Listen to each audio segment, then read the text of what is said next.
Hello, everyone. Welcome into another edition of Just Another Year Chicago. My name is Tony Sapita. I'm joined again by my co-host Nick Barr, talking a little Bulls today. So, Nick, first question, most important question of the night. Obviously, the Bulls are off. We are recording on a Tuesday. So, Nick, I have to ask, who'd you vote for, man? Um, I voted for a wonderful gentleman named Zachary LaVine. You're That's who dang I right you voted did. for. You're dang right. Yep. And yeah, because Zach LaVine is so back. He deserves all of our votes. He is the true governor, mayor, president, king. Uh, all-knowing, omniscient being of Chicago right Yep. now, at least in the basketball realm, basketball universe. So we'll kind of get into all that. Then we'll hit on a little preview of the Bulls versus the Pelicans on Wednesday night. And Nick, stay tuned. Nick has a very important reminder for you at the end that it might change the way you view this entire season across the entirety of the NBA. So Yeah. before we get into any of that, let's just start with the little Bulls drubbing of the Raptors last night. How about that? We needed it, man. We needed it. They gave us a nice late start time so we could really, travel back from Toronto, push it back to 7:45. Thank you so much for that. I'm sure that made a huge difference on their private flight. We did it. We did what we had to do, man. I mean, I think we got a little bit embarrassed the first game. Obviously, we were playing without Zach. Zach was back last night per title. Mm-hmm. And boy was he back, Tony. He had 30 points, game high for the team, and that I think that was his first 30-point game of the year so far. Obviously, we're waiting for Zach to kind of reach his full potential in the post-game interviews. He's kind of talking about how he doesn't feel like he's got his full explosion back, but I think we kind of saw it last night. Obviously, they were zoning us, so Zach was showing off his shooting a bit too, but he had 5 assists. Obviously, he was kind of carrying the scoring load, if you will, because DeMar DeRozan was glued to at least 2 or 3 Raptor defenders Mm-hmm. every time he touched the ball. Every time he touched the ball, that is. But like Billy Donovan said, Tony, and I think you'll nail the quote for me. But Billy said something about how DeMar, was super unselfish, and that I think if you look at the box score, if you didn't watch the game, right? If you didn't watch the game and you look at the box score and you see like this is 2 in the last 3 that DeMar DeRozan only scored 9 points. What's going on there? But then you look at his field goal percentage. He didn't take that many shots. He wasn't just chucking up Westbrook bricks, right? He had 7 assists, which is kind of unlike him playing his ISO game, right? So he took the brunt of of that defense. He looked for the open guy. That's how you play team ball. We had Vucevic with 15, 13 rebounds. We all know when he's in double category and when he's in upper, when he's scoring more points is what I'm trying to say. We're winning the game. Fred VanVleet, we obviously couldn't really stop him, but he is from Rockford, so we'll give him a pass. He ended up scoring 27, but was like absolutely on fire for the start of the first 5 minutes of the game. We couldn't do anything about him, and I was like, this might be a long night. But it turns out, Tony, our savior, who would have thought, Derek Jones Jr. Mm-hmm. ended up being the zone breaker off the bench. 12 points, 5 for 5 from the field.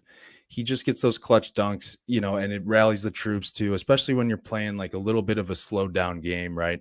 Now there was a lot of turnovers for both teams. That was not pretty, but Tony, can you go a little bit more in depth about how awesome, of course, Zach LaVine, he's our mayor, he's our president, he's the Mm-hmm. omniscient being, but let's just talk about DeMar for a second. I mean, the unselfishness. Can you go into the quote there? Yeah, so it was, and I do not have the actual exact quote, but I'm going to tell you what it was because here was the general point. Billy Donovan basically said he sacrificed himself for the rest of the team, which is a very dramatic way that I also agree with, for the record, because sports is everything. Sports are everything, not is everything. They are Everything. everything. He sacrificed himself basically for the good of the team, because if any team's gonna, knows how to play against DeMar DeRozan, it's gonna be the Toronto Raptors. Obviously, Right. after he spent so many years there. So he was able to, LaVine. That's why LaVine was able to. Not that LaVine can't, get going by himself in his own way, but especially working his way back in, missing a couple games still at the start of the year. Just kind of having that extra space was very helpful. So shout out to DeMar Yeah. DeRozan for just giving himself up for the boys. That was a true team effort. And to your point, Tony, not only was it his former team in the Raptors that know him very well, but Nick Nurse is like probably the top. I mean, he's probably known the most for being the star stopper. He'll throw he'll throw the kitchen sink at your main scorer, especially if he thinks that you don't have the the other guys that can back it up. So the boys stepped up. Goran is still playing fantastic. I just want to mention. So I'm looking positive. I know we're 6-6 right now, but I mean, no one's going to stop the Bucks. So let's just focus on our own shit. And honestly, I think we got a good shot here for the Pelicans. Yeah, fun little stat before we move on to the cans. Just a little DeMar DeRozan season average update, whatever you want to call it, percentage update. He's shooting 90.3% from the free throw line, and he goes to the free throw line a lot. So a lot, like good. Probably the most. I don't want to I don't want to quote it because whoever's watching, if anyone's watching, please drop it below. But I would argue that he's at least in the top 5 of free throw attempts on the year. So that is phenomenal. That's Steph Curry. He averages 8.6 free throws a game this year, making 7.8 of them. So he's missing less than a free throw a game, which is absolute insanity. Amazing. Yeah. That's Steph Curry shit, man. That's beautiful. It is. Absolutely. So we mentioned the cans, the Pelicans, as I call them. The Bulls do have them coming up next again on Wednesday. So probably tonight. I think we're putting this out Wednesday morning. So tonight, again, the Bulls were off on Tuesday so that you could all do your civic duty to society if you're in America watching this. If not, then I don't know why you're watching it, but thank you. So Bulls Pelicans, Nick, will Andre Drummond and Kobe White play? Question mark. Here's what I think. I'm going with the split. I think Kobe plays. I don't know what's going on with Drummond. I haven't really heard a lot about it either. Like they're kind of playing it off like it's not a huge deal, but I mean, it sounds like it's just a sprained shoulder, so it shouldn't be a huge, timetable, I'd imagine, but they're not really too clear on when he's going to be back. I think Kobe comes back because it's just a quad bruise. He'll be all right, Contusion. Contusion. So I think Kobe comes back. I think we'll probably be without Drummond, and then I guess Tony, we'll see. It's game to game with LaVine, right, these days. So I think if we have him though, the boys are clicking enough to where I think we could blow this team out. Yeah, unlike hopefully Zach's knee, the boys are clicking, and that was a horrific joke. I'm so sorry, people, but I don't think it is clicking anymore. I think that's the whole reason he got some work done, right? I think he got some stuff cleaned out. Lonzo on the other hand, he's clicked up. He's he's Adam Sandler right now. Okay, but absolutely, he's running in water, which is good. So don't forget that. Lonzo is running in water. So if we play pool basketball at some point this year, we're going to destroy everyone. That's what we got to do. We just got to we'll play I don't know. We'll play a team. I guess we could do this at the United Center, but a team that is a hockey team. Sure. So there's ice underneath, and we won't put the wood down, and we'll just, it'll be 90 degrees in there, like a hotel room. Just crank the heat all the way up and just play pool. There we go. I think Bulls by 100. We just solve basketball. I mean, I think we did something. Yeah, it's an extreme sport. Nick, unless you, I guess we should talk a little Zion Williamson, that whole guy. So a little revenge game, obviously, for Kobe White. That's what everyone's saying because Zion Williamson was drafted over him in that draft, where also RJ Barrett was there too. I remember it, John Morant. So I know I don't remember the year, but you get the general idea. Zion's averaging 23.1 points per game. He's 53.9% from the field, 6.9 rebounds. This is in his last 10, so I'm going to recant that. Still 6.9 rebounds. Pretty good. I guess they've played 10 games. 4.1 assists, 0.4 blocks, 1.3 steals, and 3 turnovers. He is only shooting 67.4% from the free throw line. So, hack a Zion, perhaps. And it was 2019, by the way. I wasn't tuned out. I was simply just looking up a fact for my cohort here. 2019. So yes, it is a revenge game. Javonte Green, I think. Great point. No, Javonte Green was before that. He's been in the league for a minute. Right? Kobe White, 2019. Zion, 2019. John Morant, I think, too. RJ Barrett was in there, yeah. Anyways, big revenge game.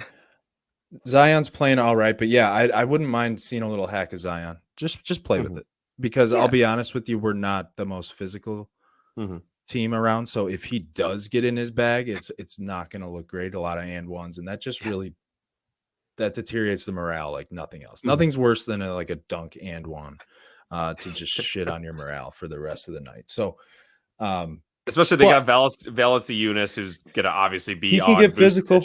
Yeah, Um, he can push around Vooch. mhm. We've seen The it. battle of the So V's down low, the down low indeed, V's, as I've always called them. that And is what they say. so Patrick Williams, you gotta test big guy uh, against big old jambalaya. Or wait, what are they? No, gumbo. I don't know. I'm trying to say Zion's fat. That's the joke, people. Yeah, 'Cause he's yeah, in he's New fat. Orleans and he's fat. So that's all I got for that game. Clearly, do you have any final comments on the game for your important reminder? Um, no, I want to get right into it, Tony. I think it's important. Okay. And listen, it'll make this season a little bit more fun for you. So, Mhm, folks, listen, I know you can't get enough of Chicago Bulls basketball. They mhm. play every other night. You got us every other night. I know you got all you need, but if you want another team to root for on the old Western Conference side of the thing, so it doesn't interfere with us, unless we, Mhm. except for when we make it to the finals, of course, go Bulls. Yes. But the Portland Trailblazers, my friend, Mhm. if they make it to the playoffs, which right now they're looking like a lock. I mean, they're playing like I'd say, other than the Jazz and the Bucks, they're probably the hottest team right now. I'll call them the hottest team. How about that? I like that. Um, so we're rooting for the Trailblazers. If they make the playoffs, folks, we receive our 2023 first round pick. Um, and that obviously is coming up around the corner. So please avoid that Damian Lillard hate. I think it's hard to hate on him, though. I don't know many Mhm. people that hate on Damian Lillard. I mean, I think it should be easy. And listen, we'll get a first round pick out of it. So just find it in your hearts to root for the Trailblazers this year. Yeah, That's I all I think got. the Dame haters are Paul George fans, probably Lakers fans, I'm sure, just because they Sure. have to stand LeBron. And then Chris Paul fans, maybe. I don't know. I think that might be Rosillo. it. Yeah, Yeah. Rosillo. Yeah, Ryan Rosillo, big Dame hater, probably. Big I don't Dame know. hater. I think that would be yeah. So I mean, at least we got a fun team to root for. At least we don't have to root for like I don't know a team that isn't fun, right? I know, pretty good Exactly. analysis there.